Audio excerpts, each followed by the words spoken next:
really the goal is just to use our stories to bring veterinary medicine to life for the pet caretakers of the world. And we're doing it because we believe that educating these caretakers is the most powerful thing that we can do to improve the life quality of all of the pets that we love. Hello, Dr. Natalie Keith. Dr. Tracy Trussell. And this is Vet Tales. We are talking about hip dysplasia today. Hip dysplasia. Yeah. I always like to bring you in when we're talking about musculoskeletal problems. Right. Yeah. I definitely know a lot about hip dysplasia, though, myself personally. Right. So, I mean, not my person, but my dog. Yeah. So. Yeah, because there's a few breeds that are pretty predisposed. Yeah. And you kind of expect that. Yeah. I mean, probably the poster child that most people see is probably a German Shepherd. Yes. I have one of those, but I x-rayed his hips really early. Yes. Because I was paranoid. Yes. And there are ways, if we can find it early, we can help get some coverage on those hips, because what happens in hip dysplasia is you got everybody knows the ball and socket joint. Does everybody know the ball and socket joint? Most everybody going through school, you would hear the ball and socket joint. You got the leg joint, bone is connected to the hip bone. Yeah. Yeah, I got you. Yeah, so it's a ball and socket. So you basically think of a ball and then something that covers the ball. Right. 100%. Like a Barbie doll arm. Sorry. Yeah. I mean, kind of same. Popped in my head. Same concept. Okay. All right. Probably what happens is, though, you don't have, the ball isn't completely round. It's not completely round in a perfectly normal dog anyway. There's some little eccentricities, but for lack of a better term, the ball is not round like it should be. And then the socket doesn't cover the ball as much as it should. That's where you get the hip dysplasia. Yeah. So, because dysplasia meaning poor placement. Yes. Dys meaning like out of, and plasia meaning place or formation, really, technically. Yeah. So, poor hip formation. Poor hip formation is what you have. Now, in some of these guys, and I've done it a few times, there is a test that you can do. When good. I was hoping you were going to talk about this. Well, I mean, let me back that up a little bit. There's a test that some people can do. Some people. It's trained. A pretty specific test. Yes. It's called an Ortolani test. It's named after the dude. It's Dr. Ortolani. I don't remember where he was. Maybe French. I don't know. French, Italian, somewhere. He was across the pond. Yeah. Years ago. Maybe in the 50s, 60s. All right. There. I mean, it's been I didn't realize it was that long. Yeah. It might have been up in the 70s, but it's been a while. It was before I was born. Okay, yeah. Somebody can So it's Google been a that. while. Yeah. I feel you. Anyway, you go through the test and you can feel, it's hard to describe without seeing it. The test is a manipulation of the leg. It's just your hands on dog. Right. And it's just a manipulation of that hip joint in specific ways with the specific pressures to feel any inconsistencies, anything that's out of the ordinary. Because instability. Instability. Ordinarily, it's just tight and moves around. It moves in its normal functions, but nothing abnormal. The Ortolani test will put it in some abnormal positions that should, in a normal hip, not produce anything. Right. But if you have hip dysplasia, everything hasn't formed correctly. Mm-hmm. It will show differences there. Yeah. So at that, usually you can do that test at about 8 weeks old. Yeah. 8 to 12. And we can go in, and there's actually a surgery. We can go in and work on the pelvis. And what it does is it stops one of the growth plates on the bottom of the pelvis in there. We actually kind of scar that in so that growth plate, the bottom of the pelvis can't expand. The top of the pelvis can. So it comes out and goes over that. The socket kind of moves over the ball, if you will. What's the name of that surgery? Do you know? It's a pubic symphysis that we go in and we scar it in with a laser or electrocautery. Interesting. I don't know what the exact term for that of it is. Maybe a pubic symphysis restriction, possibly. Okay. All right. I think at one time they started it doing bone plates. It actually put screws and plates in there, so it would restrict it, couldn't move. But that didn't allow for the folding of it some. Yeah. They used some of them went with string of pearls, so they couldn't spread out, but that string of pearls would fold a little bit. So that kind of helped. Then we found if we can just kind of kill some of the physis so it can't grow, it does it on its own. Interesting. So made it a whole lot simpler. So my first tale of the day is I remember that we had that little puppy that came in, this guy that one of the nicest people I know had just adopted this little Frenchie puppy, and it walked really, really weird. And he was like, that was the first thing he said. He's like, I don't think she walks right. And sure enough, very odd gait. So I take her back to you and you do the Ortolani test.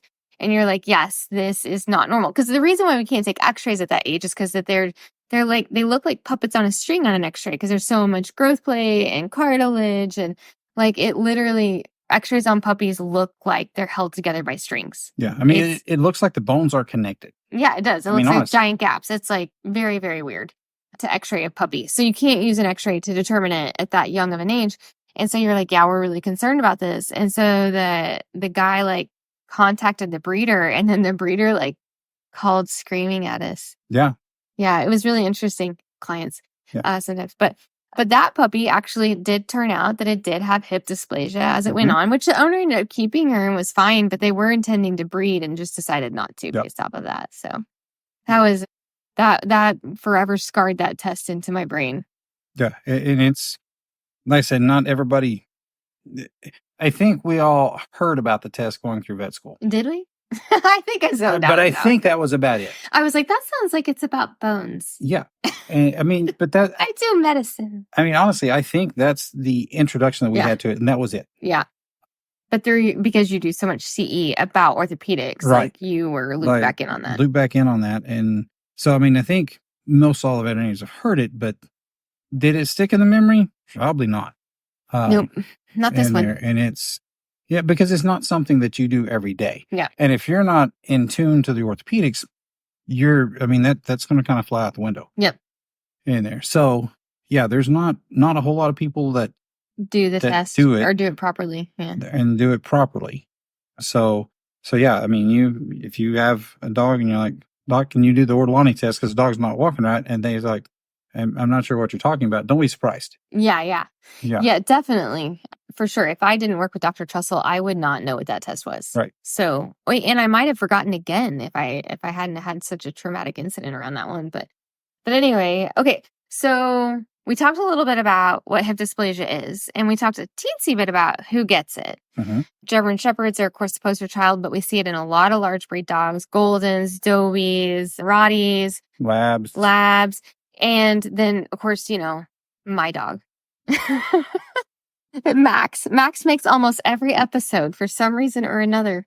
Yeah, Max has an issue or two. Yeah, so we'll get a little bit more into that, and like how we go about it. But we have this dog, let's say, that we did not do an Ortolani test on as a young dog, and it comes in and it's like maybe 2-ish. And the owners I had a dog, actually, same dog type as Max. It actually reminded me a lot of Max, just his conformation. He was a bully type dog. And the way this dog sits and moves, I was like, oh, these dogs, his hips are trash. Like they are, even though he was literally not very, I think he's maybe like 3 or 4, but Max was lame by 2 with it. That being said, some of them aren't. Some of them will be completely asymptomatic because hip dysplasia is not the same thing as arthritis in the hips. That happens far later. So the dysplasia happens first. Then you start to have lesions associated with that on the bones and then the arthritis. Yeah. And I know of one, as well. Really, really nice cattle working dog. Work cows, work sheep. And saw him when he was 7 or 8 in there. And he's just a little bit off in his back end. And been working his whole life. Right? And he's just a little off, slowing down just a touch. Mind you, I mean, he's 7 or 8 year old working dog. I mean, it's time for them to slow down. I mean, he's had a rough life. And take x-rays of hips and like, oh, wow, how's the dog walking? Isn't that wild? Sometimes, so sometimes it's about pain tolerance. Sometimes it's the x-rays don't necessarily indicate level of pain. So you can have a really painful dog with minimal changes if it just happens to be at the wrong spot or, it's impacting a nerve or whatever. Yeah, because his hip dysplasia was pretty significant. Best of my memory, it's been 6-7 years since I looked at the x-rays. The hip dysplasia was fairly significant, but his arthritis wasn't bad. It was just kind of starting at that point. Yeah. If you can catch these dogs before they're painful, if you're doing, like, let's just say you have, again, like my dog, I have two, but my other one's a German Shepherd. And whenever he was getting neutered, which was just shy of his year birthday, he was like 11 and a half months old. I was like, let's take x-rays while he's asleep. And his growth plates are nearly closed at this stage. And we were able to see he has actually really good hips, luckily. But if he had not had good hips, at that point, we would have started a bunch of prevention type measures, because there's a lot of things you can do to help slow down the progression of clinical disease. Yes.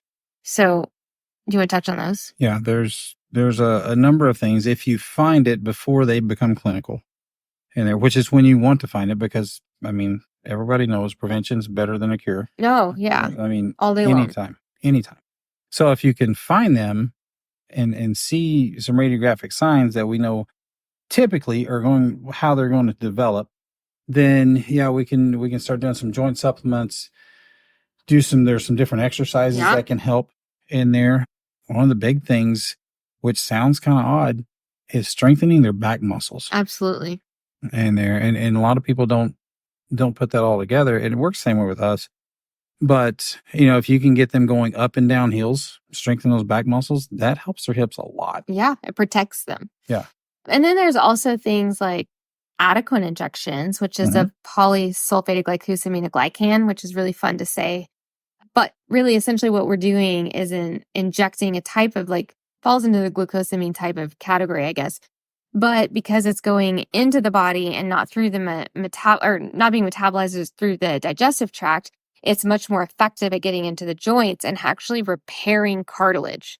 Because that's the first thing that happens in these dogs is the cartilage gets worn down. Yes. And then once you don't have cartilage, you don't have cartilage. And then you have bone on bone, and that hurts. Bone on bone hurts. So we want to try to preserve that cartilage for as long as possible. And the problem is that Adequan works best when the dog, before it's ever showing symptoms. So nobody wants to do that. Nobody wants to put their dog on, these medications, if you will, although it's not technically medicine. It's like a nutraceutical.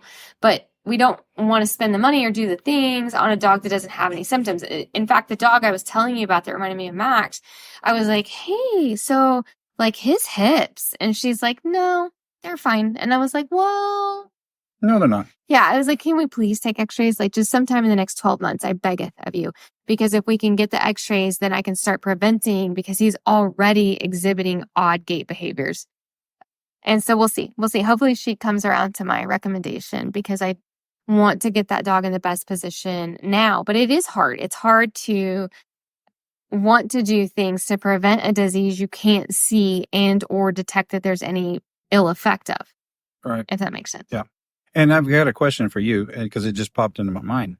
Talking about preventative, Librela, because I haven't looked into Librela a lot, mechanism of actions, all that. Yeah. Would Librela be beneficial? I say no, because all it's really doing is blocking pain receptors. So it's really great for dogs that have pain, but it doesn't prevent disease progression. Now, Librela people might tell you some other reason why they think it's better, but I personally, I think the early indications for Librela is more as follows. People think sometimes that if their dog isn't lame, that it isn't in pain. And that's not true. Right. Just like going back to your dog, the working dog, it's not like he was carrying a leg or crying out every time he, jumped into the vehicle or whatever the thing is. He was just slowing down. Uh-huh. And a lot of times that's your first indicator of pain. And chronic pain very, very rarely manifests as vocalization and or non-weight bearing. Right. It's just they're slower to get up. They sit down weird. They're more reluctant to do the things they used to like to do, and so on and so forth. So. Okay. Yeah, it was just something while we were actually going through the podcast I thought about. I was like, because I don't remember the mechanism of action and how it goes. Yeah, it blocks. It's just it's a monoclonal antibody that blocks pain receptors. So it's just telling the body that it isn't in pain, which is great when you have chronic pain, because chronic pain isn't useful anymore. Acute pain is useful because it says, don't put weight on this leg. It hurts right now. But chronic pain just keeps you from using something that needs to be, again, like your muscles to keep them built up or whatever. So there's this wind-up pain associated with it. And a wind-up pain, the way I describe that to clients is like if you, like, let's just say you stick your arm out and you rub your hand down your arm. That does not hurt at all, right? And you go back up, still doesn't hurt. But if you do that back and forth motion for like about 20 minutes, you're going to start to feel like it's burning. Mm-hmm. You haven't done really anything traumatic, but you're starting to get this wind up of this overstimulation of those nerves over the course of time. Right. So that's what Librela will undo and help with, so we don't have unnecessary pain, as I understand. So okay, good. Yeah, like I said, it was just a thought. I was like, I didn't know that it would. I wasn't sure. Yeah, but it sounds like that's no, not a good you're better off preventative. with like fish oils are amazing. So I think all big dogs should be on fish oils. Just do it. There's no reason not to. It's good for their immune system. It's good for their skin and coat and hair. It's good for their joints, the whole thing. So fish oils for everybody. And then, Max is the poster child for all the other things that follow after that. So right. Check one other thing just to kind of throw in there. If the dogs like to swim, swimming is a wonderful exercise. Yeah, low impact muscle building. Yeah, low impact. You get the muscle built. So you have the muscle that's protecting kind of helping protect the hip. We're not changing the bony structure of the hip joint, but we're getting the soft tissues, the muscles, tendons, ligaments, everything kind of strengthened up to help make what we have as far as a joint the best it possibly can be. Yeah, for sure. For sure. Yes. They have underwater treadmills. You just don't see very often. So no, they're high maintenance. They are. Yeah. God love you if you're a veterinarian out there trying to keep one of those going. Yeah. So anyway. Okay, so let's say, ideal scene is you figure out a puppy has hip dysplasia right off the bat so we can try to, fix the way that bone is going to develop and protect the dog. Then the next thing that would be great is if we didn't do that, is to check the dog at about 2 years of age with good radiographs, which, like I mentioned, I did it at the neuter for my dog because sedated is a much, much, much better x-ray for this. Because of the position you have to put them in, their legs have to be really relaxed in order to get them at the right angle.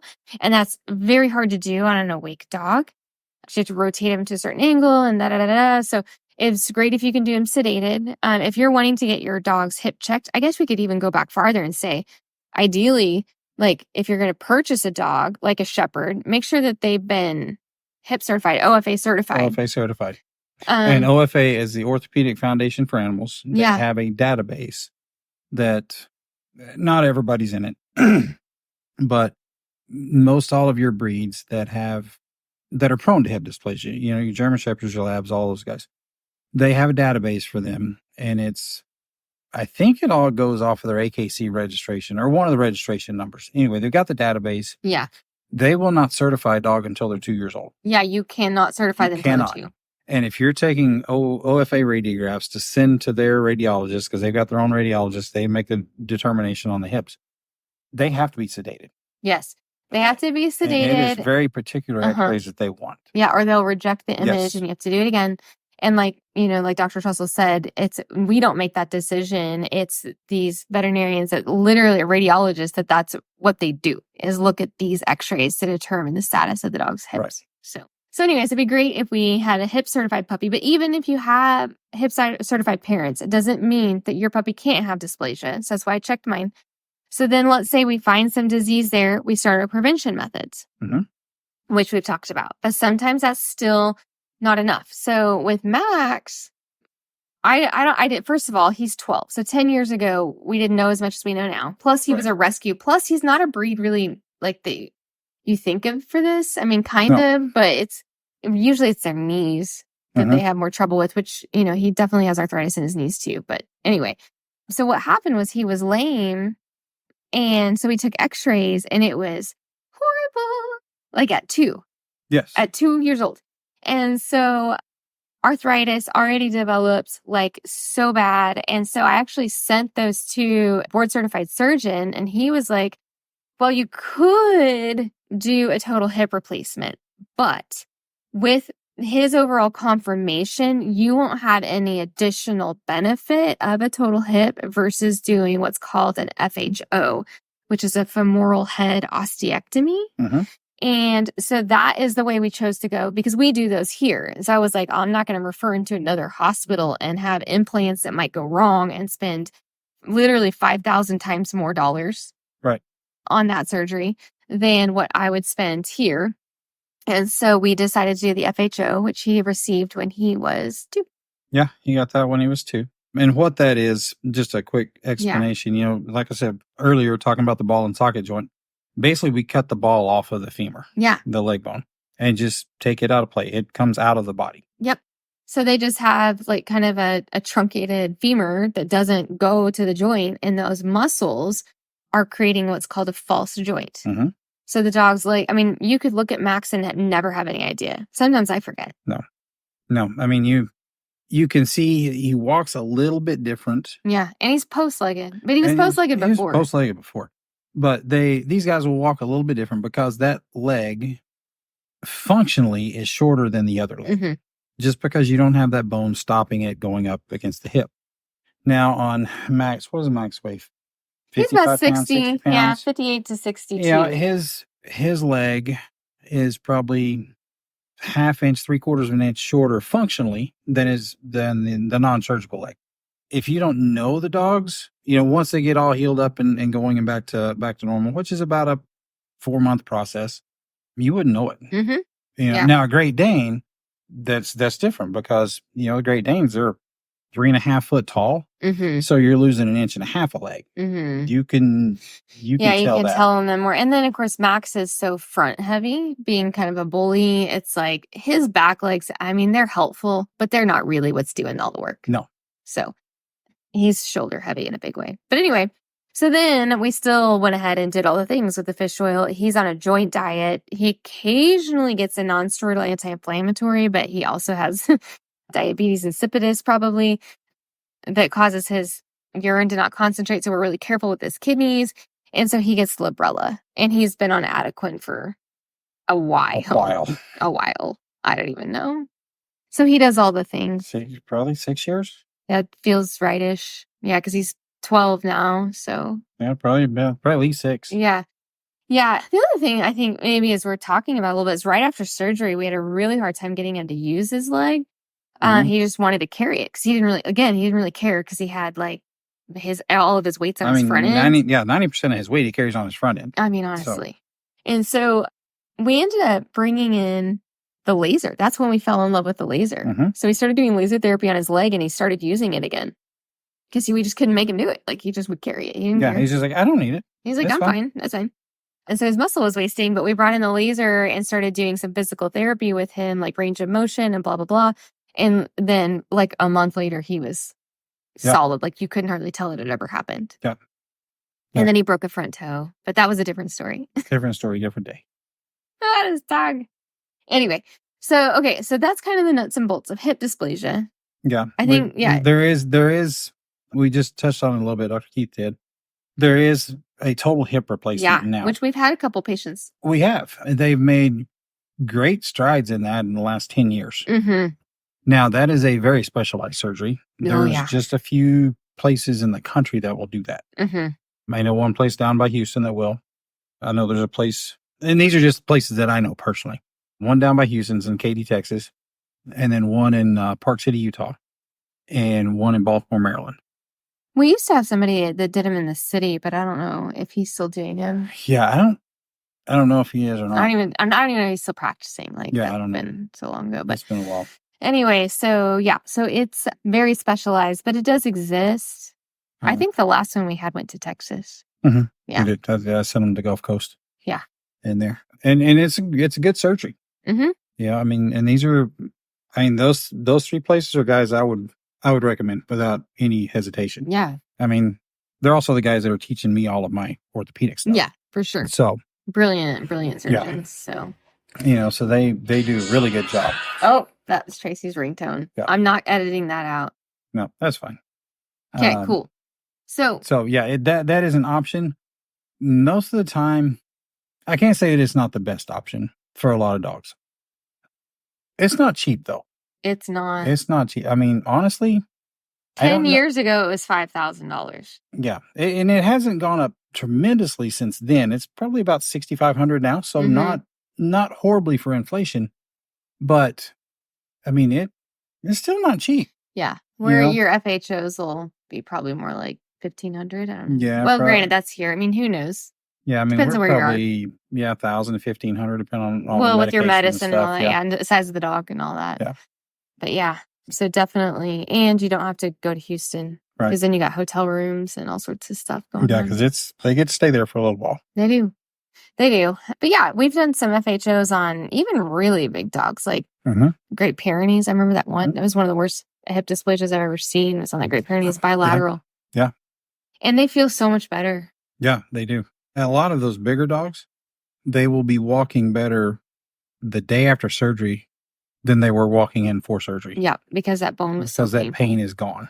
Yeah. I mean, and you can just my imagine. mom had a total hip, and that was her experience. Like, she literally felt better right after surgery than she had. And you got to think, we got a lot of muscle and stuff we got to cut through to get there. Oh yeah. Ugh. And the pain of that surgery is less than the pain that they were dealing with. Yep.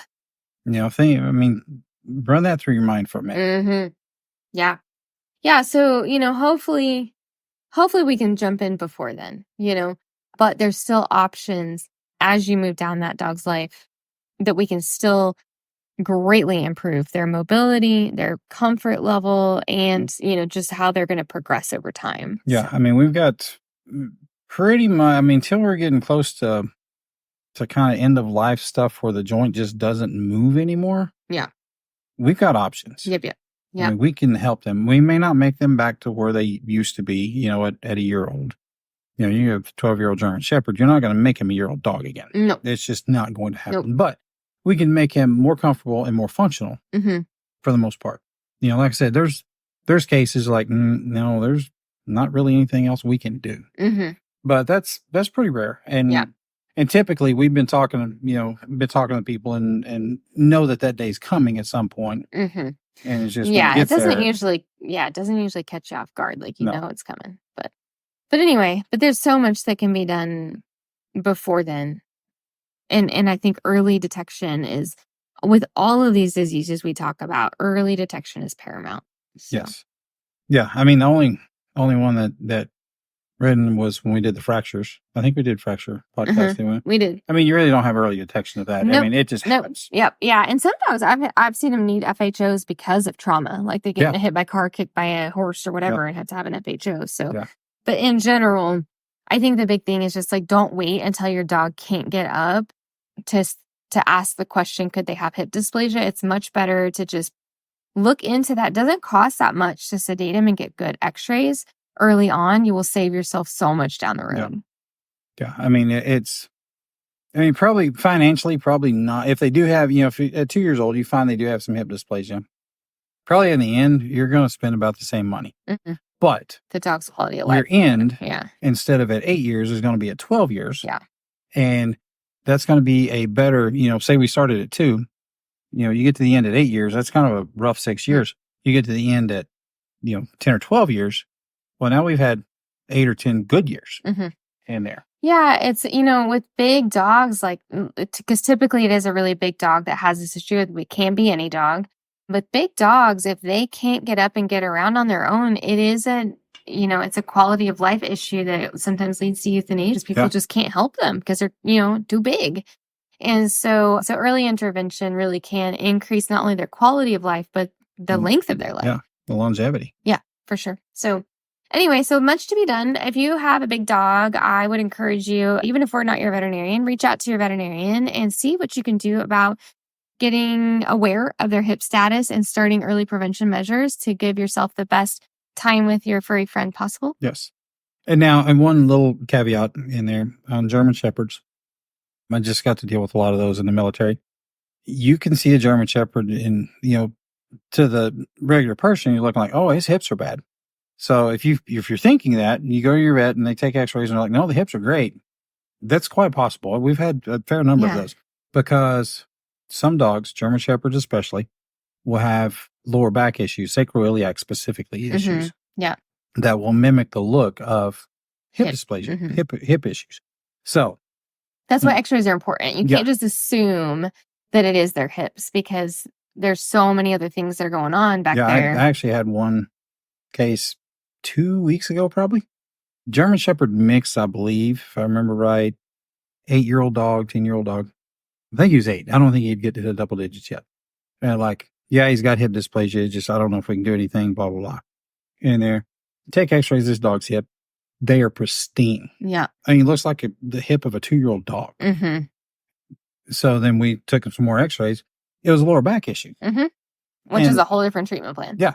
But it mimicked the way he was walking. Mm-hmm. It mimics a hip issue. Yep. And there. So that's why the x-rays are imperative. Yep. Absolutely. Yeah. We don't just guess. No. So, okay, cool. One extra fun thing. First of all, if you're still listening, you're a rock star. Thanks for being with us. We appreciate you being engaged with this. But for the first time since we started the podcast, we are going to take a break for 4 weeks. Yes. Do you want to tell them why? Well, I don't know. Have we gotten the podcast about what's going on, what happened about a year ago? We occasionally will touch on it. We'll be like, sorry about the construction in the background. Yeah.